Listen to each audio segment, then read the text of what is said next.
Saya McDermott is a graphic designer by trade. She then became a pilot for a few years. Obvious career change. Now she's building a skincare business that's taking off. Not that long ago, Panasonic came to us. They wanted to do a gift with purchase. They only gave us... How did Panasonic find little Saya skincare in an industrial estate in Noosa? They saw us on social media. It's the award-winning Small Business Big Marketing Show thanks to American Express. Yeah, I said, welcome to a small business marketing show where successful small business owners share their souls to take your marketing straight to the lead. Now, here's your host, Mr. Tim Reid. And welcome back to your weekly dose of marketing madness. I'm your host, Timbo Reid. You, infinitely more importantly, you're a motivated business owner and you are ready to crank out some great marketing to build that beautiful business of yours into the empire it deserves to be. Today's 432nd episode is made possible thanks to American Express, and if you want to see how your business expenses can reward you, I suggest after this episode's finished, Google Amex Business. Today we're joined by ex-pilot Saya McDermott, whose eczema gave her no choice but to start her own skincare business. UK listener Tony Rogers shares some one-percenters that are making all the difference in his business. I've got some enthusiastic feedback from listener Robert on how Design Crowd got him a logo of his dreams, and you're cordially invited to listen to this week's Jingle of the Week. There's a hint in there, cordially. Not a great hint, but a hint nonetheless. As per usual, team, there is marketing GOLD dripping from the ceiling over here at Small Business Big Marketing's HQ. So let's get stuck right in. Okay, let's meet Saya McDermott. We cover plenty of ground in this chat as Saya talks about the importance of following your passion, the power of creating a strong visual brand, why she set up shop in an industrial estate, how she generates sales across a number of different channels, online, retail, wholesale, and plenty more. I give you Saya McDermott. Now, here's what I like about you and your business. You've been a graphic designer and a pilot. You've created the business out of a personal problem, which is eczema. Mm-hmm. 4 years on, you've got 40 SKUs. You sell via online wholesale to pharmacy, health food stores. You've got your own store. You've got amazing visual branding and you employ other people. Yet you said to me in our pre-interview yesterday that your story, and I quote, isn't that interesting? Goodness me. Yeah. So, Saya, I want to crack a deal with you, all right? For the duration of our chat, I want you to pretend that you've achieved something amazing, something really interesting. Deal? Mm-hmm. Deal. Sure? I can do that. Good on you. Because there's a lot of frustrated business owners out there who would kill for a modicum of your success, okay? So that's why we're here, and that's why this show exists. All right, so graphic designer out of school with a skincare side hustle. Yes. Simply because you had eczema, right? Yeah, it was very frustrating being a teenager, or even before I became a graphic designer, being a teenager and just suffering from eczema, breakouts, sensitive skin. It was a real problem for me. And I guess Mum and Dad spent an absolute fortune probably trying to help me solve my problem, and I just couldn't find a skincare product out there that was really solving what I wanted and, you know, what I required. So one day, just out of the blue, I went to your Monday markets and I found this stall, just stumbled upon it, and they were making skincare products. And so I gave it a go. I had nothing to lose. And it actually solved my problem. And that's where I sort of fell in love with natural skincare. And one day I came back to the Monday markets. This is probably after about 12 months of just regularly using the products.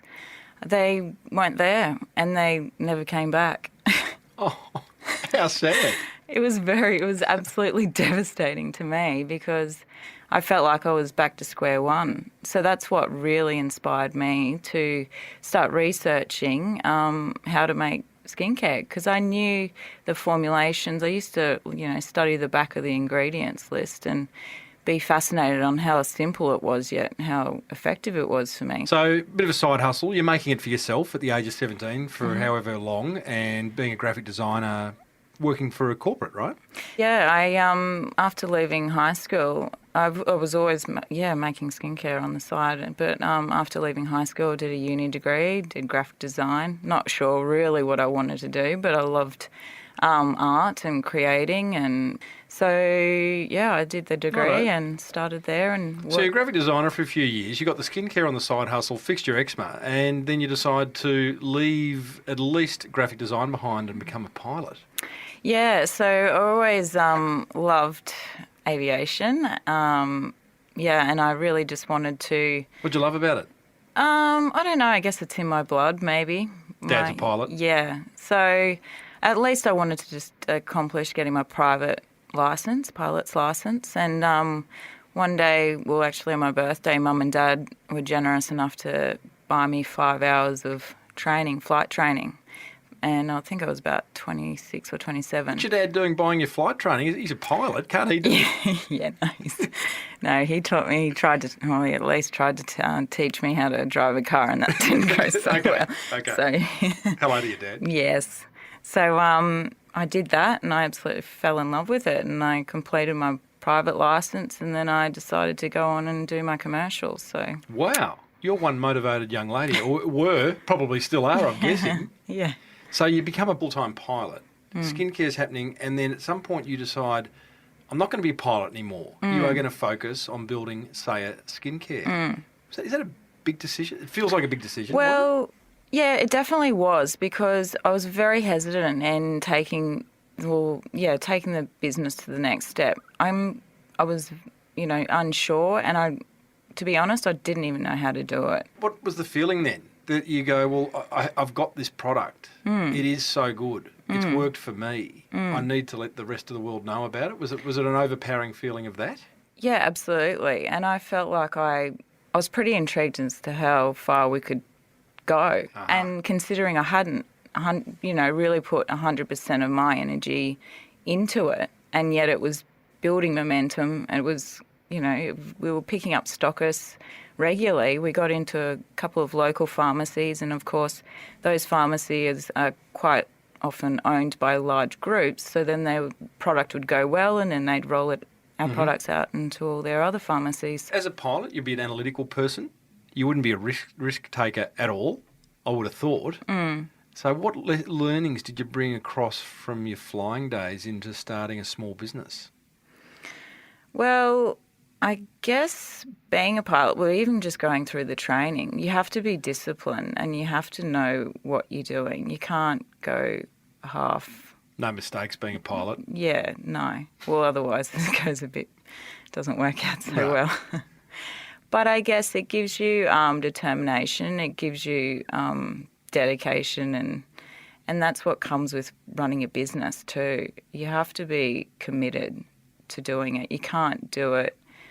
I guess if you want to grow, you can't do it half, halfway kind of thing. So I guess that's what gave me the determination to, keep doing what I was doing and realise what I'd created. Because running a business does involve risk. I mean, some of the business owners I've spoken to are happy to take risks without a lot of consideration. They just operate off a gut feel. Others look at things from every different angle, upside down, sideways, left, right.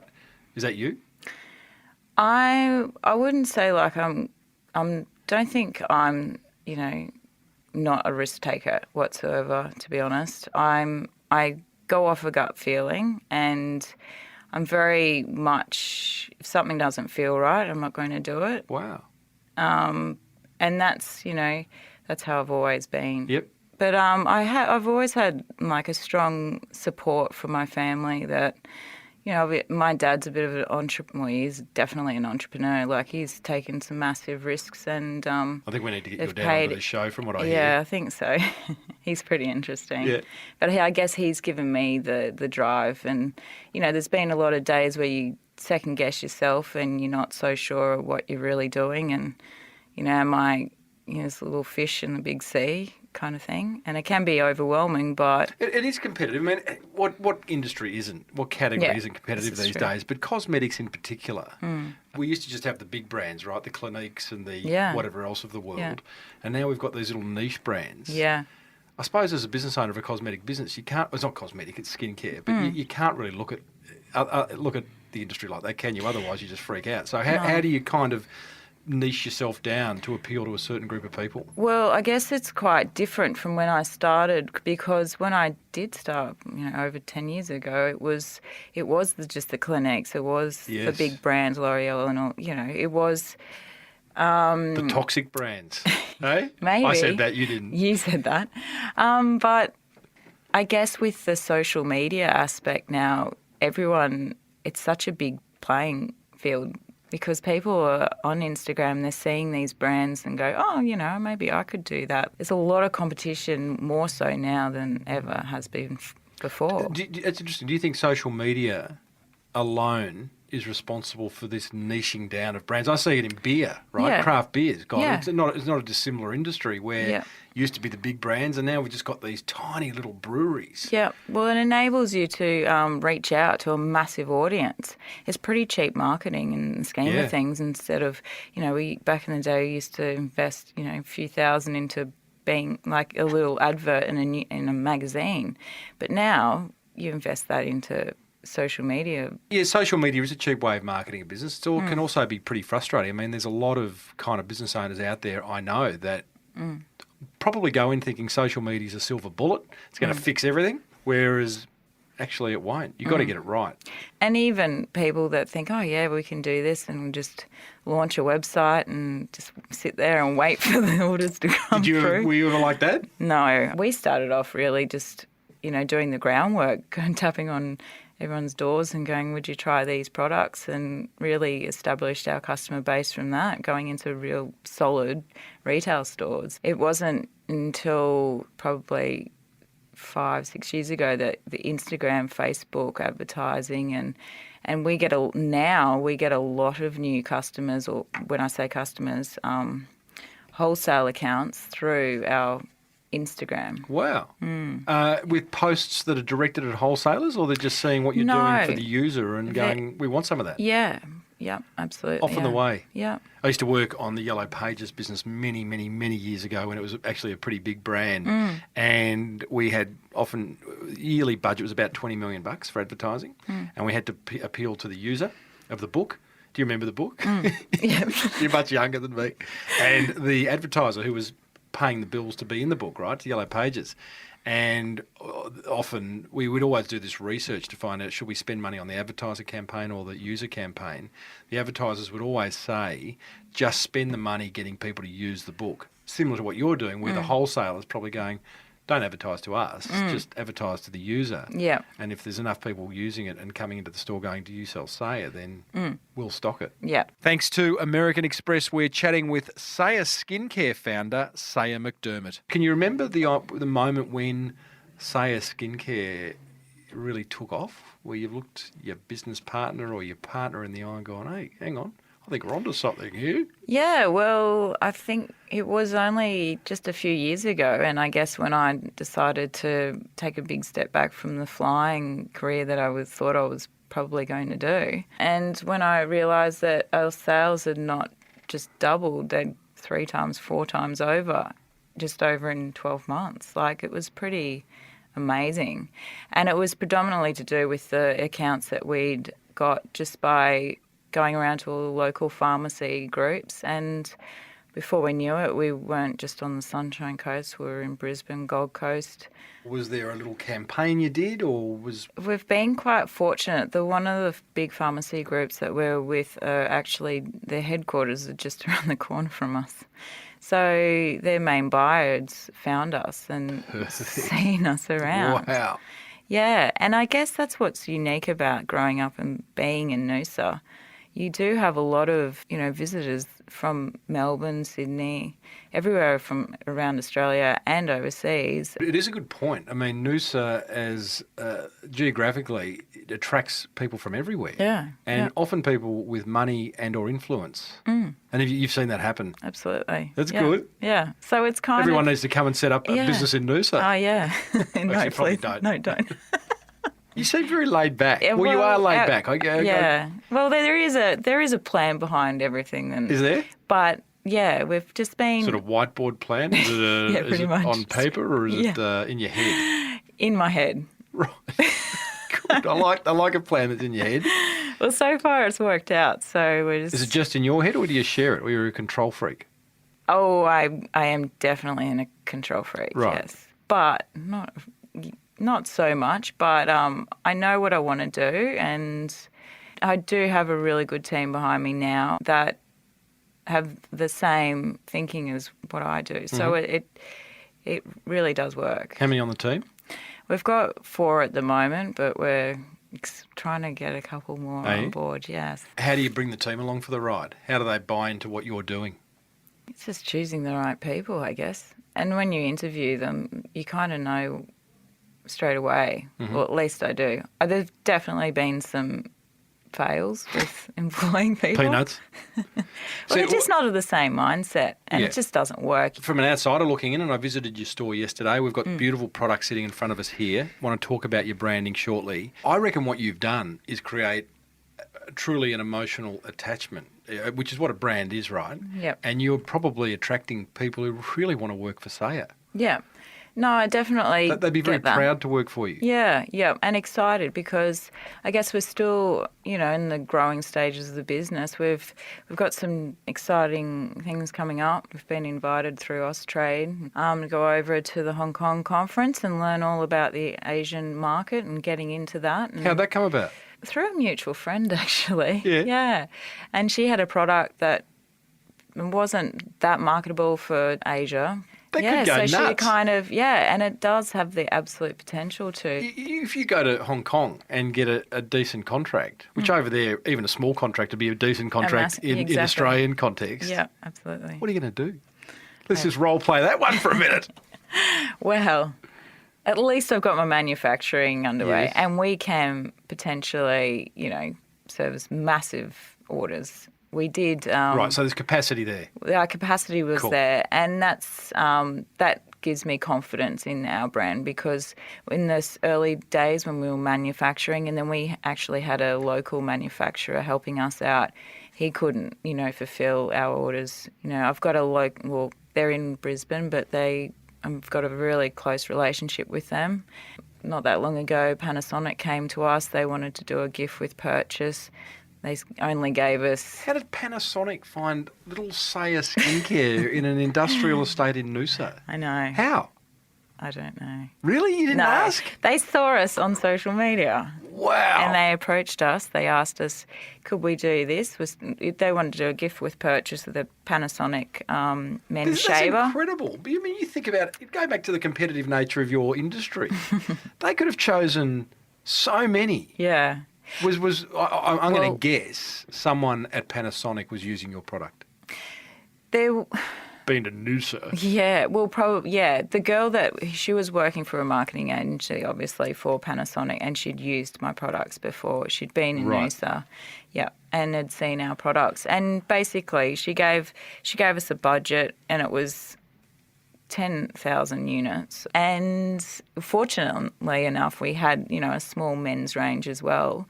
So we said, we can do this for this price, which was within their budget. Yeah. And yet they had an awful deadline, which was only 4 weeks. Oh, yeah.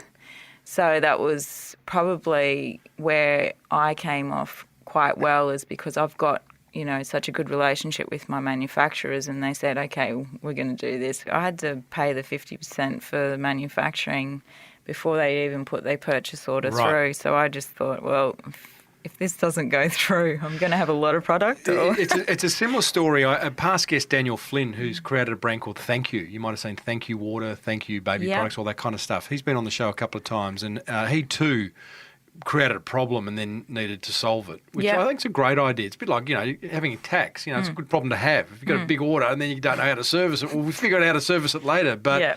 I wonder whether more business owners should go out there and try and create the problem, get the really big order, and Yeah. then figure out how to service Exactly. it instead of kind of playing in the kind of micro level. Yeah. Well, I guess I remember distinctly one of the girls that worked for me at the time when that came through, she said, they're giving us 4 to 6 weeks.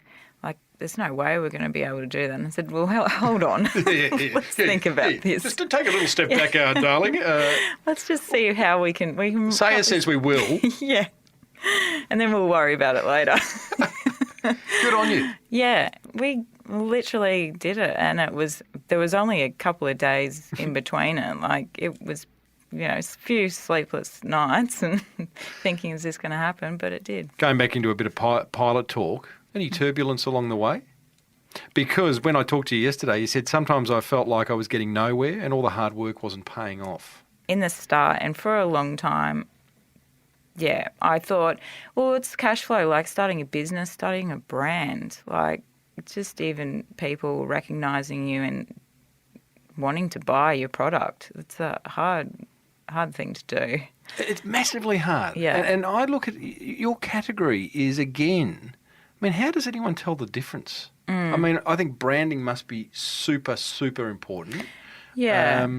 But then once you see past the branding, and I'm being naive here, like, how do you go, that's an unreal soap or that is an unreal hand and body lotion? Is it about the smell? Yeah, I think it's about the smell. It's the quality of the product. I wouldn't have a clue. Using the products, like, just the smell is really important to me. Like, I love fragrance, and that's part of, like, the thing I love to do is blending essential oils and creating unique scents. And that's what sells the product. As soon as, they feel and smell the product, they love it. Mm-hmm. So what is your point of difference? We focus on using a lot of the Australian native botanicals in our products as well. We had a fellow on the show about 3 years ago. His name was Paul Greenberg. He heads up the National Online Retailers Association, NORA. Anyway, he has a great relationship with Amazon. And Amazon once said to him, one of the most unmet searches on Amazon is Australian products. So if there's an Ugg boot that is made from Australian sheep wool, it'll sell like hotcakes. Even the American market, Yes. like, our botanicals are pretty unique, and they've been able to withstand the harsh Australian environment, and they've built up these properties inside them that we can put into a skincare product, and it helps protect the skin just like it helps protect that plant. Here's a money-making tip from American Express member and Four Pillars Gin founder, Stu Gregor. I, for the life of me, don't understand why a business won't accept Amex, because what you're potentially doing is knocking back customers who want to spend money on your product or your brand or your service or whatever it is. And I frankly don't understand it. If someone wants to give me their Amex and buy 10 bottles of gin, I tell you what, I'll take their Amex, thanks very much. You're potentially also denying yourself a big chunk of corporate business as well. Because a lot of sales guys, a lot of guys, I know me, in my own business, I use Amex. And if I ring to make a booking at a restaurant or a bar or something, I say, do you accept Amex? And they say no, I go somewhere else. So they don't even know the business they're missing out on. It beggars belief. And I often find myself having these rather awkward conversations at the with a shopkeeper or a bar owner or a restaurateur saying, why wouldn't you take it? I'll pay you the extra. I'll pay 1.5, the credit card service fee or whatever you want. Take my money. It's Business 101, really. Make it easy for people to give you money.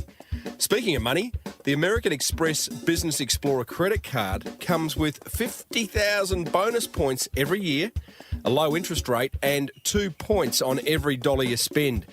Not to mention a couple of tickets to the very swish Amex Lounge at Sydney International Airport. Search Amex Business to find out more. New American Express card members only. Terms and conditions apply. I'm Timbo Reid, and you're listening to the award-winning Small Business Big Marketing Show, thanks to American Express. How well can you describe your ideal customer? Do you know her? I'm guessing it's a her. Yeah.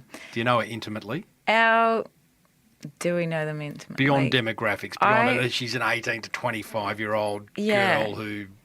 Our customer base is quite diverse. I've been serving most of, like, in the early days until now in the shop as well, serving our customers that have been with me from day dot, and they ranged from 25 to 65. And they're from, quite well off to, just day to day, and they're the ones that are, they're interested in obviously using natural and organic skincare, but they also want results, and we give that to them. You haven't traded off the eczema thing at all to say if you've got eczema, this is the product for you? Well, that becomes like a TGA subject. I just tell them my story and what my results have been. Obviously, sometimes it won't work for everyone, but I'm always quite confident in directing them to the products to use. Yeah. You've opened your own store as well, which I went to yesterday. I think it's absolutely magnificent. I thought when I saw it, it was going to be you'd sort of done it as a trial sort of concept store to then take around the place. You said no. It's just a little one-off for you to... Well, we needed a bigger space, and we just moved into the bigger space, and we need an office and a packing area and storage, and it makes sense to just have a small shop front out there. We're there filling orders. We're there all the time. So you're literally at the back of an industrial estate, and it's such a movement of these kind of groovy brands moving in amongst tiling workshops and panel beaters. I know. It's really, I mean, you've got a fashion shop next to you. I think across the road was something else. There's a pinball parlour. There's a very cool brewery. Yeah. In fact, almost... the word industrial estate is defunct. I know. Days. Well, now it is. It was a pretty daggy when I first moved was in. It? Yeah. The primary idea was more storage, warehousing, distribution. Yeah. What has the shop brought to the business? It's another way to sell. The retail shop. It's another way to sell. Yeah, absolutely. And it also helps showcase our product and how we display our product. It makes the brand real. I had the girls from Spell and the Gypsy Collective, that brand down in Byron, on the show, and they too, they're doing $20 million, $30 million online, but just having that one store is actually a destination. People from all over the world. It's a pretty cool store, as far as I could tell, being a bloke. Yeah. But yeah, it's like it all of a sudden just makes that brand a little bit more real, and people love to kind of visit. Exactly. Yeah, absolutely. And especially, where we are now, and the brewery's open, and there's quite a few Penny Parlour, awesome stores. Yeah. I bought a sit-down Space Invaders machine from there last week. Oh, my goodness. Grow up, Timbo. Pricing.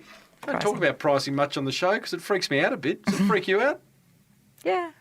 No, not really. We work off pretty reasonable margins, I would say. We want to keep the product affordable for everyone. Pricing's a weird thing in your industry. It's a very difficult thing, yeah. Because what am I holding here? Say a balanced moisturiser. Bloody beautiful packaging. Yeah. If it was $100, I'd go, must be amazing. It's a weird way us humans think, right? How much is this? That is $35. Mm-hmm. See, has it been a challenge for you to not price expensively? It has, absolutely, because some retail stores, comparing our pharmacies to some of our cosmetic-specific retailers, there is a real crossover there where the pharmacy customer only wants to spend that amount of money and finds it actually quite a big investment. To our cosmetic retailers, their average price is probably about $80 for a moisturiser. So, we're up there competing against them, but there is that niche there that people want an affordable product. Would it be fair to say that, those that are charging $200 for the similar product, it's not costing them any more to make? I wouldn't like to say that. Then don't. Marketing-wise, so you've suggested social media has been fantastic for you. Have you used social influencers at all? Yeah, we're very careful with the influencers we use. It's definitely gone quite crazy with the influencers, and it's sort of diluted how effective they are. You mean the world of social? Yeah, it has. Yeah. It's kind of, everyone's an influencer now. Absolutely. Hashtag sponsor. Yes, hashtag give me a break. Yeah. David Beckham's doing it. Everyone else is doing it. Exactly. Right. So how do you manage that? Well, we just choose the right ones, and we don't like to pay for them at all. We just like to Hashtag tight ass. Yeah. Yeah, pretty much.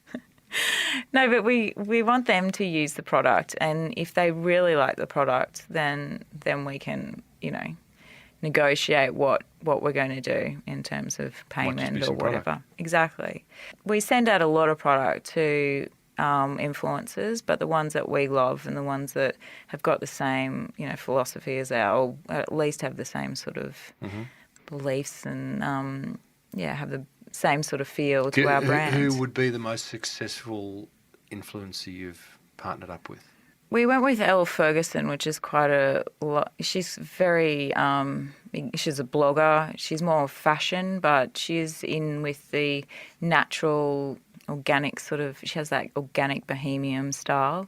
She's a really influential girl. Like, she worked with the Spell Girls before, and she does that regularly as well. But she's actually a prime example of us just sending product. Explain how that works for the listener. So you've sent product. You've identified Elle Ferguson as someone who you would love to shout out about your product on her social channels. Mm-hmm. So you send a product because she's a blogger. So you wanted to blog, or do you wanted to just post a photo? Post. She's great at stories and Right. the Instagram. She's got a fabulous following on Instagram. So also a Spell girl who owns one of the twins. Lizzie? Yeah, she uses our foaming facial cleanser. It's one of her favourites, and she just randomly does a shout out to us, and Awesome. It's amazing, like the following we get from it and the orders that we get from those one stories. You see sales directly from a post like that, just online? Online. Right. You've got a new social influencer here, Saya. I'm going to go home and try the detox face exfoliant. Yes, I hope you There's a lot of work to be done here, so... You're blogging. I noticed you've got a bit of an interview strategy happening on your blog where you go and find people that you ask a series of questions to. Yeah, so we... Nice, easy way of blogging. Yeah. Well, we don't like to be too sell with our emails and, with our customers.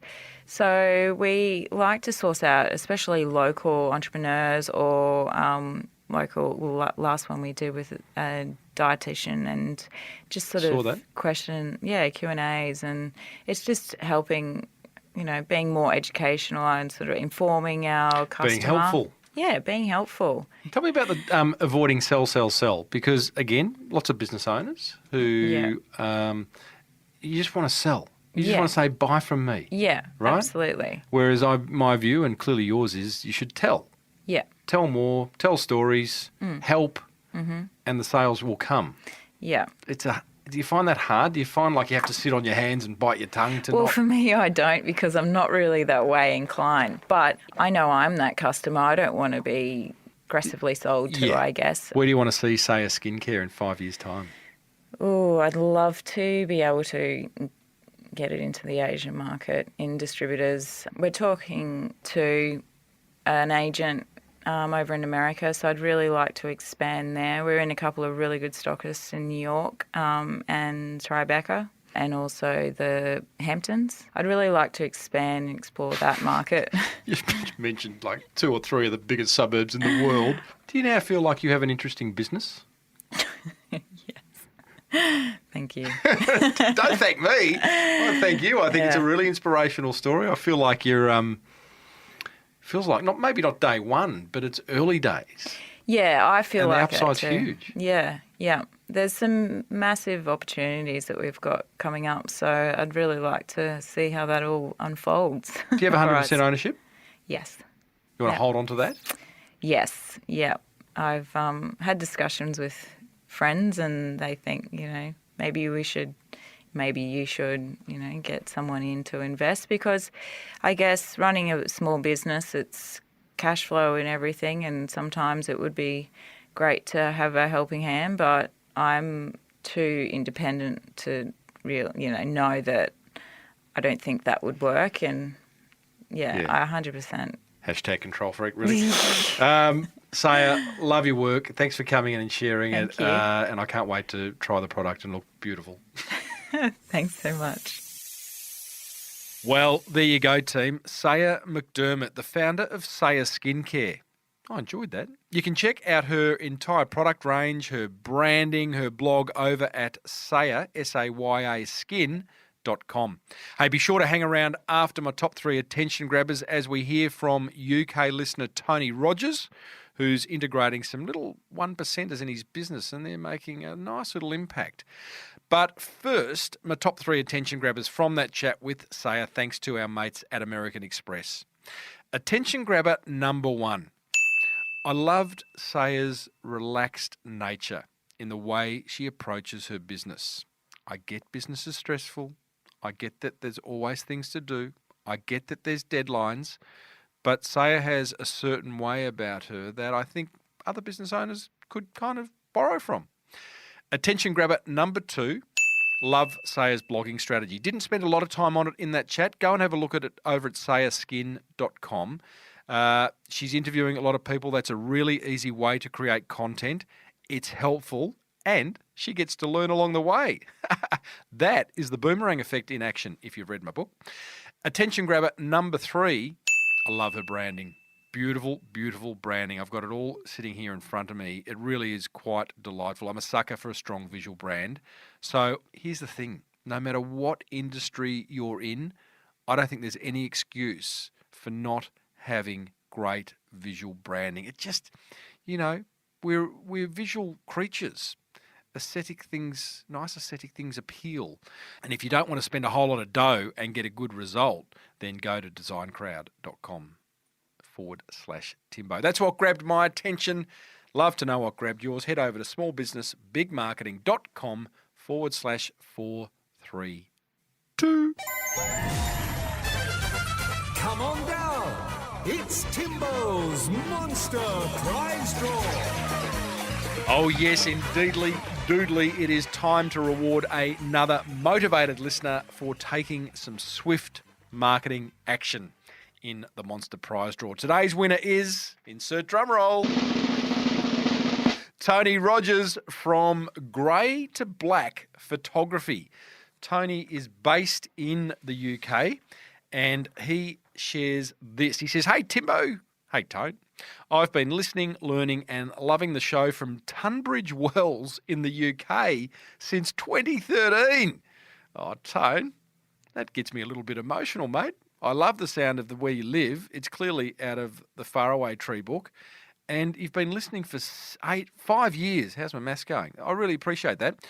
Tony goes on to say, "I think the best marketing strategy that I've been able to put to good use is the 1%ers. If that's a word, yeah, it is. It's our word, Tony.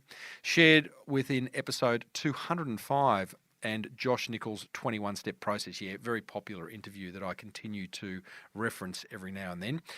Whilst I don't have a 21-step process, I also keep in mind the small differences I can make to keep my customers happy and offer the best service that I can."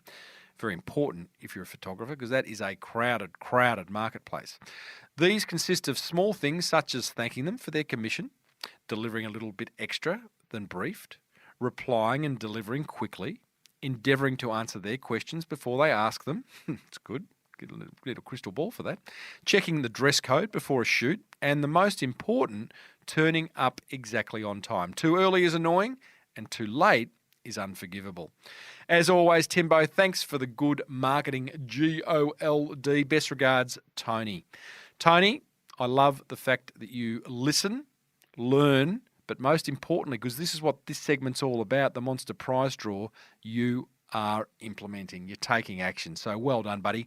Being in the UK, I don't have any prizes to send over to you, but I have 2 good things. Some promotion of your business, which is Grey 2, the number 2, blackphotography.com. I've checked out that website, Tony. You have got some beautiful, beautiful photography on there. Well done. And I'm going to put a backlink on my website back to your website that has got a lot of Google juice about it. That's the Monster Prize Draw, guys. If you would like to enter, send me an email, tim@timreid.com.au, telling me just one idea you've implemented from listening to this show, what impact it's had on your business. If I read it out on air, you will win some prizes. If you're in Australia, I can send them to you, or New Zealand, and go into the draw to win a hot lap in a racing Porsche with past guest and racing car legend Steve Richards, who, guess what, won Bathurst on the weekend. Hello. I sent him a cheeky text yesterday.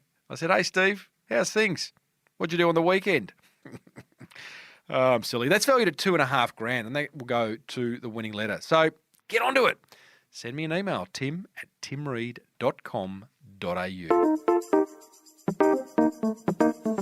While we're on the topic of great visual branding, as Saya was talking about earlier, and I did mention Design Crowd, I've got some feedback from listener Robert Wheeler, who has a business called the Rapid Recovery Room. Check that out. It's kind of where you go and get injected with vitamins and minerals if you've got a hangover or if you're crook or something. Interesting. He's got a rather bit of passionate feedback about his use of Design Crowd, who are another supporter of the show. He says, Timbo, I just wanted to say thank you for recommending Design Crowd. We'd never used them or even heard of them until you. Recently, we decided we needed to spiff up our logo. We got 2 quotes from local marketing firms, one for $2,500, the other for $3,500. We can't afford that, he says. Get onto Design Crowd, entered the Timbo promo code. That is the promo code, Timbo. Got $100 off and ended up paying only $258 for 150 logo designs. And then we shortlisted and asked for changes to some of them 3 or 4 times. We're not just happy, Timbo, with what we got. We're shocked. Love it. You should really ram that service down listeners' throats. More people need to try that service. It's amazing. Robert Wheeler, Rapid Recovery Room. I love getting feedback on my sponsors, Robert. Thank you, buddy. For all those who would like a bit of what Robert's got in terms of logo or graphic design or whatever you need design, basically, head over to designcrowd.com/Timbo. Enter the promo code Timbo. And in fact, you don't need to do that because you've just gone to /Timbo, and that'll get you $100 off your first brief. Righto, it's time for the advertising jingle of the week. This one's from 1989. It's for Cotty's Cordial. In fact, I was working at the advertising agency that produced this little gem.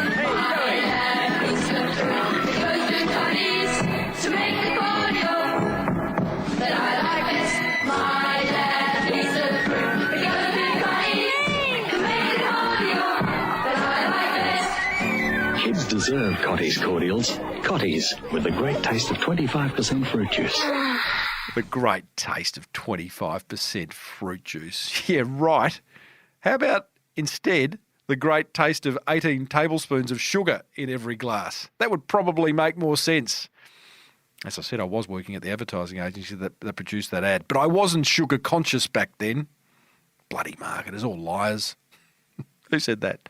You can watch the actual ad over at smallbusinessbigmarketing.com/432 if you're interested. And if there's a jingle you reckon worthy of this segment, or maybe you've got a jingle for your own business, I'd love to hear that, then let me know via Twitter at Timbo Reid, R-E-I-D. Whew, well, that almost wraps up another episode of the Small Business Big Marketing Show, sponsored by who?